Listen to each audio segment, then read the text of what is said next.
Hey guys, I'm going to give you an update on my battery build. The batteries came in from batteryhookup.com. They didn't take that long. It was pretty straightforward getting them here.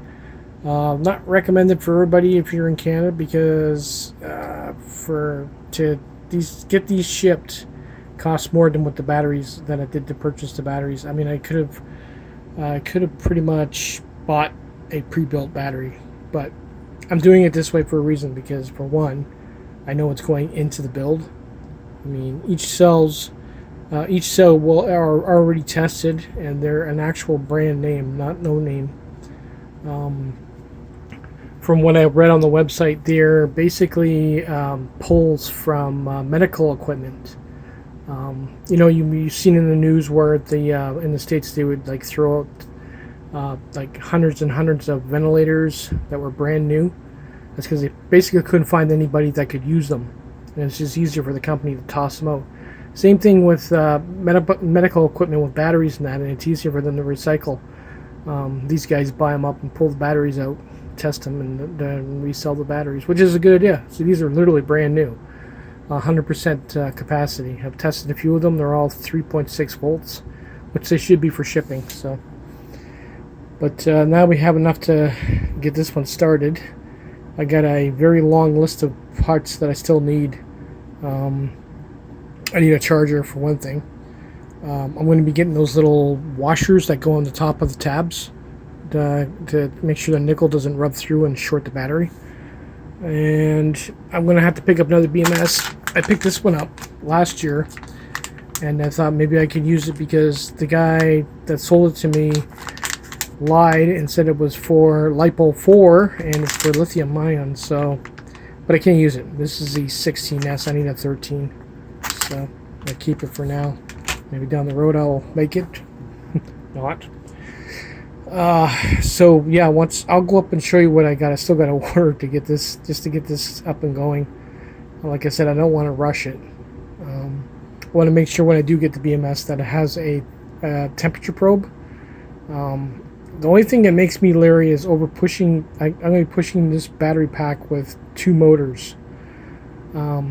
Probably what I'm going to end up doing is building it so like the lid's off and I can basically touch the pack to see how hot it is. I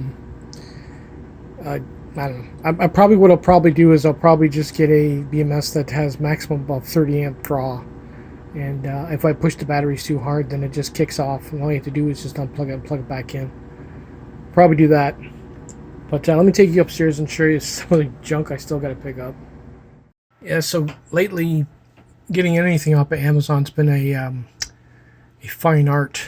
I managed to pick everything I need, and I don't have to wait for the coming out of China or anything. Most of this stuff is all delivered by Amazon. One thing I do need, I don't know if you heard in my videos, but I need new brake pads. So I got a good deal. I got about 4 sets for $28, which is not bad, shipped. And that's for these no-name brakes from Amazon. Don't need that. This is the cheapest I can find, the 18650 200-piece rings for $9, which is a pretty good deal, and you don't have to wait for them. They can show up next day. Cheapest 13S battery charger I could find. No decent reviews on it.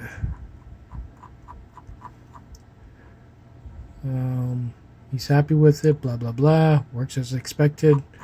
No postings have been blowing up, so we're going to try that one there and do a review on it and whatnot. Nothing too special there.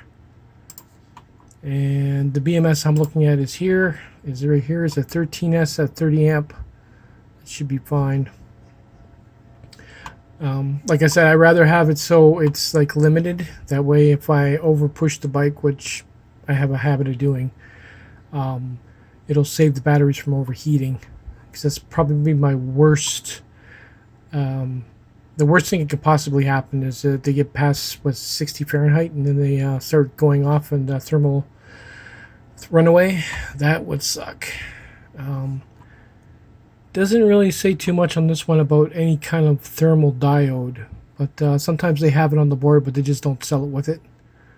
I'm going to go into more detail on that. I found this here for $37. This is a tab welder. Now it's funny, if I buy, I already got a tab welder downstairs, but I don't have the leads. If I buy the leads separate, it's like $70. I don't understand why, but if I pick up the tab welder and the actual device itself, it's $37. I'm not going to use this, but I definitely need those, so I'm going to try that out. Yeah, the rest of this stuff is just for my shop, like alcohol container and the flux. But you get an idea of all the crap I still need, and this is ongoing. Once this comes in and the BMS, well, pretty much all four things, I hopefully can get them in right away into this month, and we'll continue with the build. Later, guys.